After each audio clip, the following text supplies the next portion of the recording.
We're going to jump into some Titans cut candidates in just a moment, but a quick PSA. We actually filmed today's video about an hour before the Rand Carthon announcement was made. So if I say anything that sounds a little bizarre, not knowing about who the new regime coming into town is, that's because at the time we did not know. But the facts still remain that there is a lot of money to be had out there in moving on from some of these players. But just a quick PSA of we filmed today's video right before the Rand Carthon announcement. So bear with us if it sounds a little clunky at times.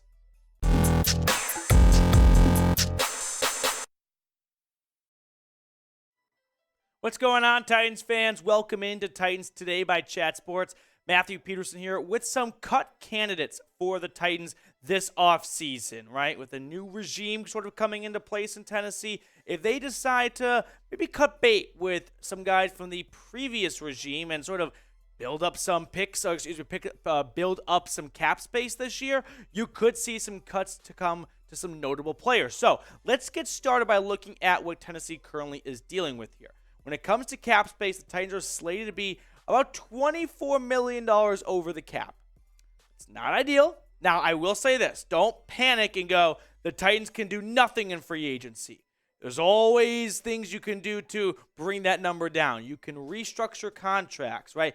Put money from base salary into signing bonuses. You can add void years. You're going to make future problems for yourself, but that's where the Titans are right now. So I don't think they're going to be big spenders this offseason, but they got to bring that number down. And a way to do that other than pushing it off for another date is by cutting bait with some guys, all right? Now, this roster needs upgrades. When you end the season on a 7-game losing streak, you're going to need to change some personnel. Not just the coaching staff. I think this player group was unfortunately derailed with a lot of injuries, but the offensive line needs a facelift, and there's some other groups as well. So if they're going to go into free agency and try to bring some guys to Nashville, they're going to need money to do so, and that might include moving on from some notable names. Now, the first just candidates, all it is, just candidates, is a big one. It's Ryan Tannehill. So maybe his time in Tennessee is numbered. The Titans have been rumored to be interested in Tom Brady, and with the Bucs getting eliminated from the playoffs on Monday night,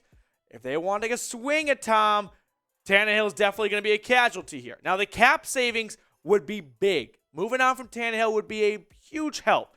And Ryan Tannehill, simply put, is not the same guy that he was when he came to Tennessee.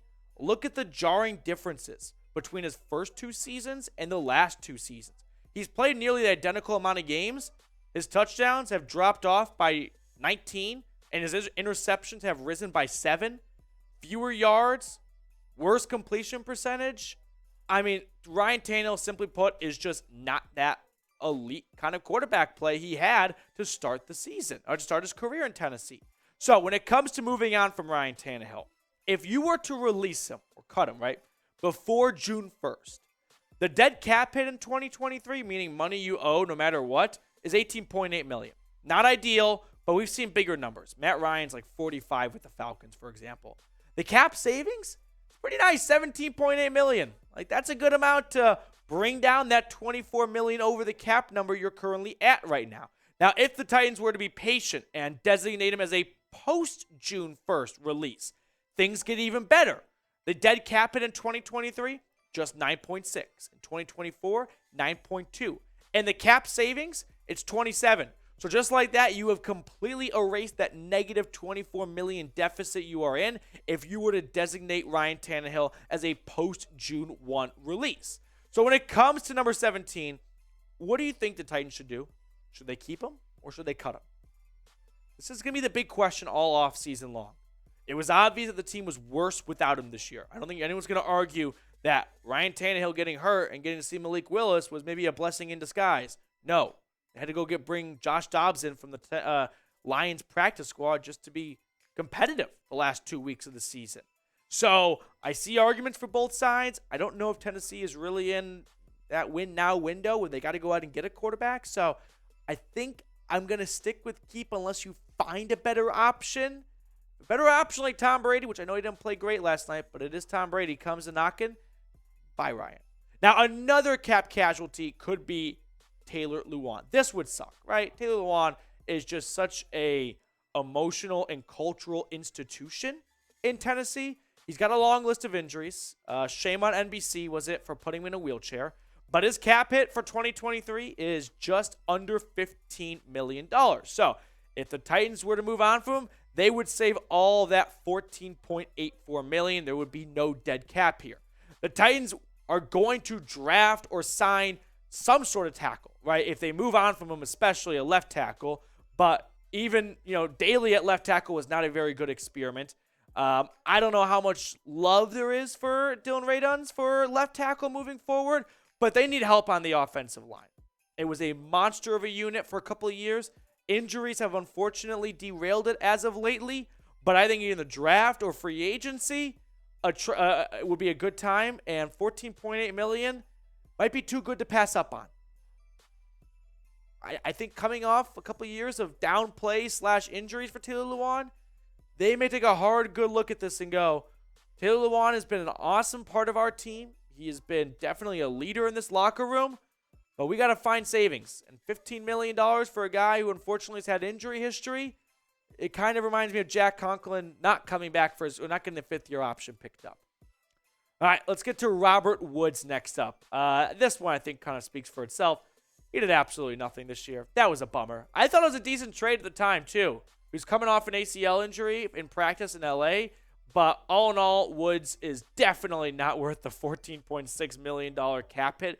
And if they were to release him after June 1st, $10.2 million before, and then afterwards is $13.75. So there's a lot of savings to be had out there. And the stats, they're pitiful.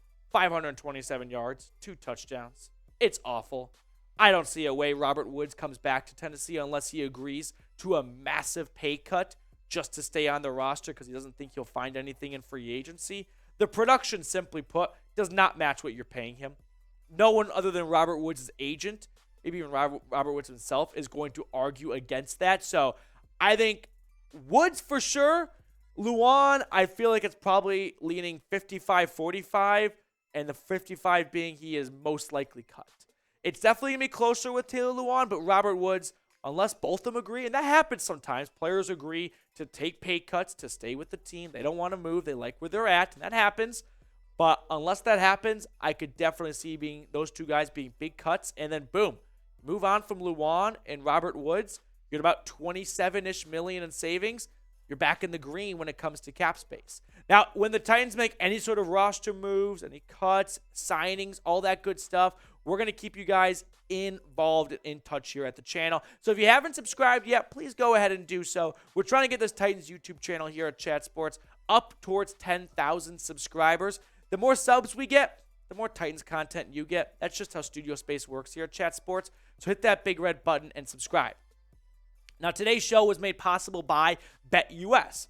For all of you who tuned into yesterday's show, I told you, word is out, the Cowboys were covering on BetUS. -2.5 was the easiest money ever. So you know what? Ride with me this weekend. I'm thinking Jags plus 8.5.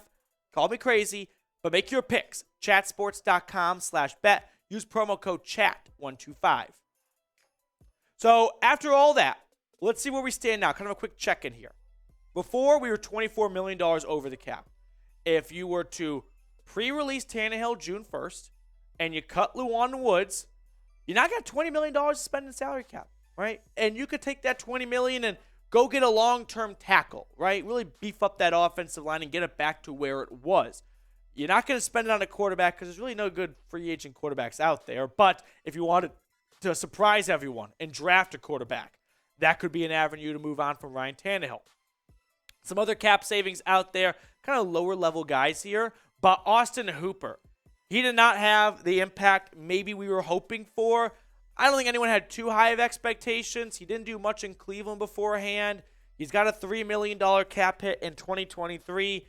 If you release him after June 1st, you save about half of it.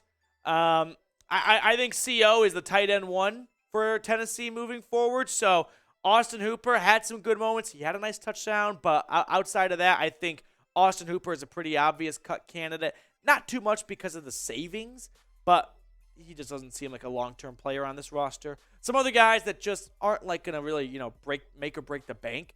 But Jordan Roos, the guard for Tennessee, he's not a starter. Again, the savings, it's minimal. It's $1 million. But you start adding a couple of those together. You start restructuring some contracts. You can free up a couple $1 million. Moving along here, some lower level guys as well. The tight end Kevin Rader. Again, these are mostly cut candidates due to performance, not too much because of savings.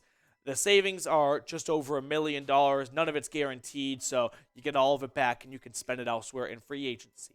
So I want to hear from you all before we sign off. Name a player that you want to see get cut. That's kind of a sad thing, a mean thing to say out loud. But if it's, hey, I just don't see there being a future with Taylor Lewan after the injuries, or with Robert Woods, those are some good candidates. Or if you think they need a reset at quarterback, Ryan Tannehill could make some sense as well. Rounding out some of the smaller, profile guys out there, Jonathan Ward, he was hardly on the field. Outside of special teams, it was Henry and Haskins. So with that, Ward, I just don't see him having much of a role on this roster moving forward. I appreciate everyone for tuning into today's edition of Titans Today by Chat Sports. If you have not subscribed, please go ahead and do so. We're going to sign off, and we're going to come back, I think, tomorrow or Thursday. There's a really interesting Titans trade rumor out there, so stay tuned for that later on in the week.